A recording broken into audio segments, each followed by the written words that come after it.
You just achieved something.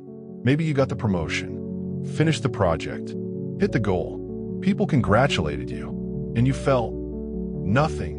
Or worse, you felt like a fraud, like it doesn't count, like the next thing is already breathing down your neck, and this thing barely mattered. If that's you, this video is going to explain exactly what's happening in your brain, why it's more common than you think, and most importantly, how to actually fix it. Because here's the truth nobody says out loud. Achieving things and feeling them are two completely different skills. And most high achievers are only trained in one. I want to paint a picture. You set a goal months ago, maybe years ago. You grind. You sacrifice weekends. You push through doubt. And then one day, you make it. And for about 4 seconds, it feels good. Then your brain goes, okay, what's next? Sound familiar? This isn't a personality flaw. This isn't you being ungrateful. This is a deeply wired psychological pattern. And it has a name.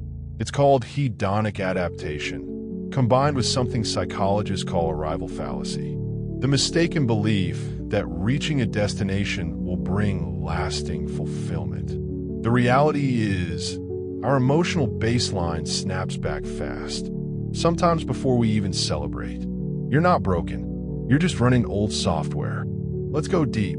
Here are the 4 actual reasons you can't feel proud of your wins.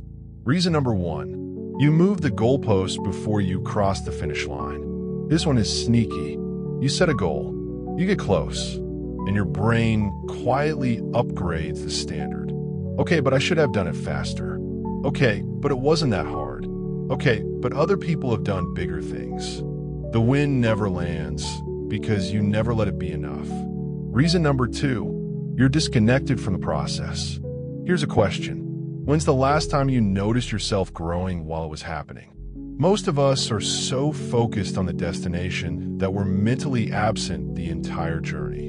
So when we arrive, there's no emotional weight to the moment. The pride lives in the process.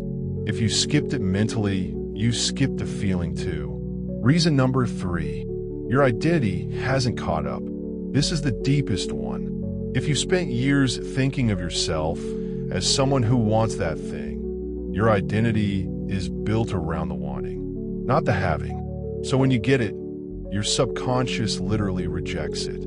Because having it doesn't match who you believe you are. You've seen this with lottery winners, with people who lose weight and can't see it in the mirror, with entrepreneurs who hit their revenue goal and feel empty. The achievement outran the identity.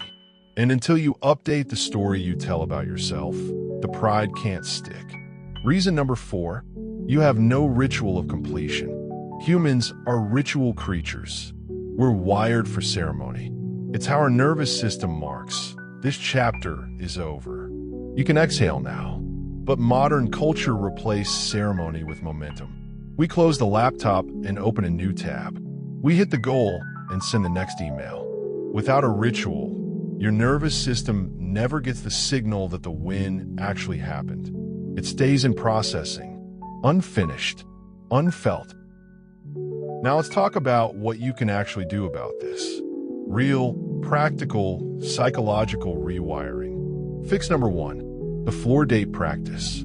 Every time you hit a win, ask yourself this. Would the version of me from 2 years ago be proud of this? Not the version of you from tomorrow. Not some imaginary peak version. The past you, who didn't have what you have now. That person would be stunned. That person was praying for exactly what you just accomplished. This isn't about lowering standards. It's about anchoring the win to reality instead of to an ever-moving horizon. Fix number 2, the process log. 1 week before you expect to hit a goal, start writing a 1-sentence daily log. Just 1 sentence. Today I did this, even though it was hard. That's it. You're teaching your brain that the win came from you, from your real choices, from your real work. When you cross the finish line, you have receipts. The pride has something to attach to. Fix number 3, identity bridging. Write this down. I am someone who blank, and I am becoming someone who blank. For example, I am someone who always struggled to finish things, and I am becoming someone who follows through. You're not erasing the old story. You're building a bridge. Your subconscious needs that transition. Give it a walkable path. Do this once a week for 30 days after a win. Watch how the feeling deepens over time instead of fading. Fix number 4. Design your win ritual. Pick something, anything. Make it physical, specific, and repeatable. It could be writing the win in a dedicated journal, a specific song you only play for victories, taking yourself out to one meal alone in silence to just be with what you did. The ritual doesn't have to be grand. It has to be yours, and it has to be consistent. Over time, your nervous system learns, this is the signal that I made it.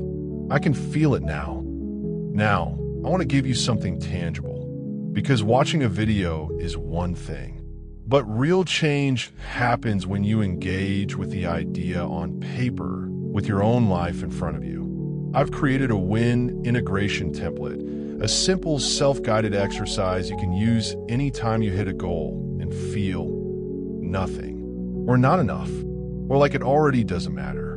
It walks you through the 4 fixes we just covered in order in about 10 to 15 minutes. You can use it right after a win, or even retroactively for past wins you never let yourself feel. The link is in the description. It's free. Use it. I want to leave you with one thought. The inability to feel your wins isn't a strength. A lot of us wear it like a badge. I'm never satisfied. That's why I keep going. But dissatisfaction without presence isn't drive. It's just pain with a productivity costume on. You are allowed to feel it. The thing you worked for, the thing you built, the thing you did. Not because you're done growing, but because you are a human being, not a machine. And human beings need to know that their effort meant something. Let land. If this video helped you, subscribe. I make content like this every week for people who are building something real and try to do it without losing themselves in the process. I'll see you in the next one.